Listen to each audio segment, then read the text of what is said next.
Here's another edition of the BayCare Health Systems podcast series, BayCare Health Chat. Welcome to BayCare Health Chat. I'm Deborah Howell, and I invite you to listen as we talk about all things surrounding labor and baby care. Today, we'll find out some tips from a labor and delivery nurse. I'm joined today by Terry Blanier, a labor and delivery nurse at St. Joseph Hospital North, part of the BayCare Health System. Welcome, Terry. Hi, glad to be here, Deborah. Wonderful to have you. Let's jump right in, shall we? How important is relaxation during labor and as a new parent? Well, actually, it's probably the most important thing. When you're in labor, if you are able to relax, it actually will decrease the perception of pain. It also allows the uterus to do its important work, which can, believe it or not, shorten labor. As a new parent, when mom is tense, the newborn will sense this and maybe won't latch when it's time to breastfeed. Relaxation will also help with milk letdown. Remaining or becoming calm will also make it easier to calm a crying newborn. Newborns are very intuitive, and if mommy's stressed, they sense this and they'll continue crying. And then mom gets more stressed and baby cries more, and it's just this kind of vicious cycle. So if you are able to relax, take a breather, it will be easier to calm your baby. And just for anyone who might not know, what is milk letdown? Good question.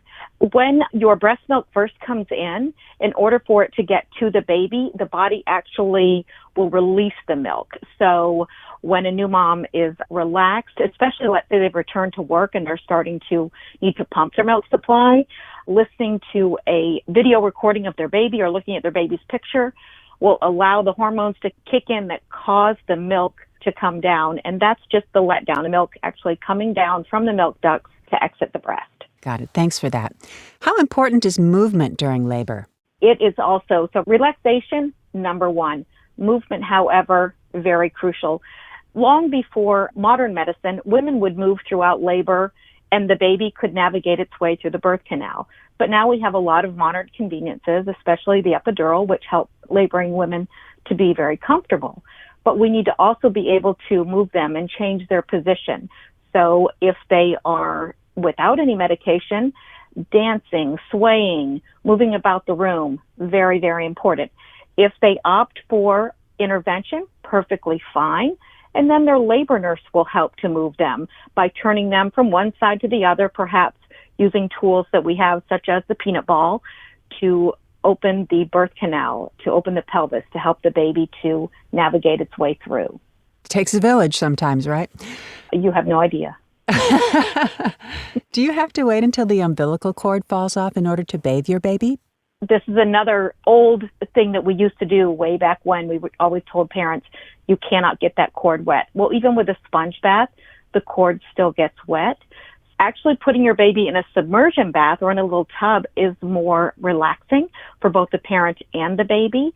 So even when they're first born now, we're doing submersion tub baths in the hospital to help keep them calm. It keeps their blood sugar down. It keeps their respirations down.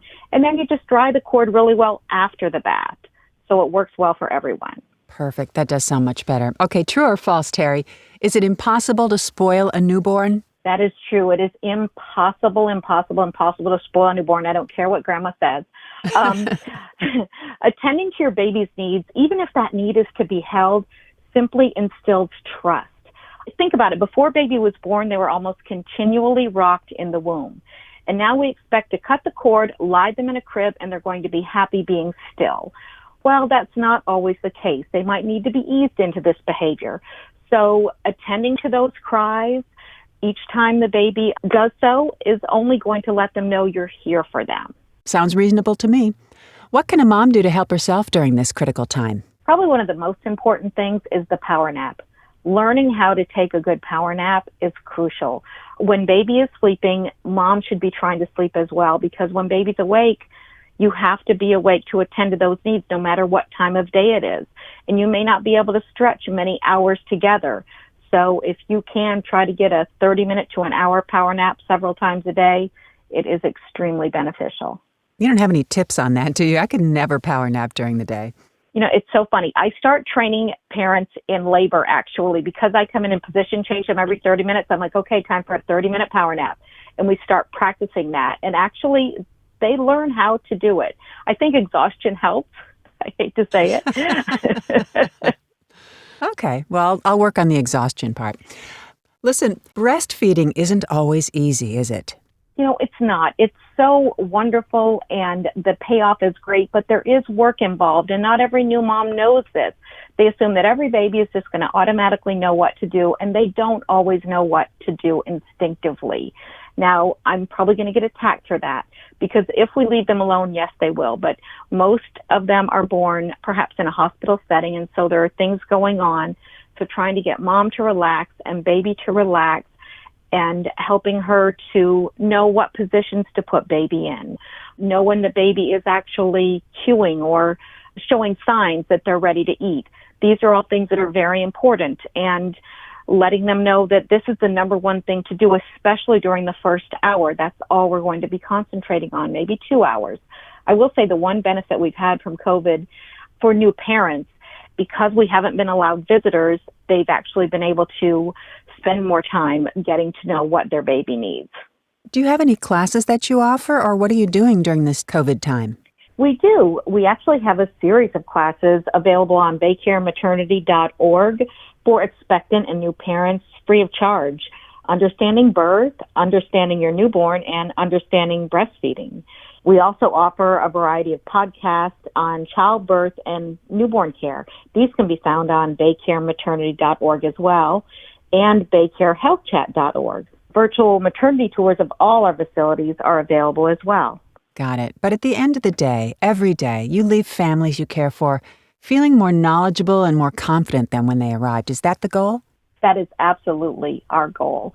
I probably spend of my 12-hour day, at least 8 hours of it educating on different things. And are there aftercare programs, or what does a woman do when she's just throwing her hands up and goes, I don't know what to do at this point? She can call the hospital where she gave birth and speak to a nurse. We are available 24/7. She can call us if she has any questions. There's no such thing as a silly question. If it's important to her, it's important to us. Are families involved in your care as well? Families are definitely involved. Everyone has at least one support person. And so when we are talking with our laboring mom or our new mom, we're also talking to whoever they have there. FaceTime has become kind of important now as well. So they'll often have perhaps a grandmother, a sister, or a friend on FaceTime if they're wanting someone else to listen to what we're telling them. And that's been helpful. I love that. Okay. What's the best part about your job, Terry? Oh my gosh. Okay. The best part about my job is just being almost like a fly on the wall at the most important moment of someone's life. I didn't know them perhaps a few hours prior, and now I am a part of their most intimate moment. And to me, that is such a blessing. I can't even explain how great it makes me feel to be able to be a part of that very private moment. Well, I can just tell your patients are very, very lucky to have you on the scene. Well, I feel as though I'm the lucky one, I have to say. Yeah, my dad was a doctor, and he said every single time he had a delivery and it was successful, he just came home with the biggest smile on his face. He said, every single time, it's a miracle. Every time.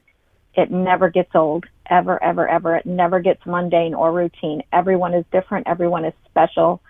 And I just feel so happy to be a part of it. Well, Terry, it's been so enlightening and so wonderful having you on the show. Thank you so much for the good information you've given us today, and more importantly, for all your work during this crazy, crazy time on the front lines. Thank you, Deborah. I appreciate it. To learn more about all these things, all the services at BayCare, please visit our BayCare website at baycare.org. And that wraps up this episode of BayCare Health Chat.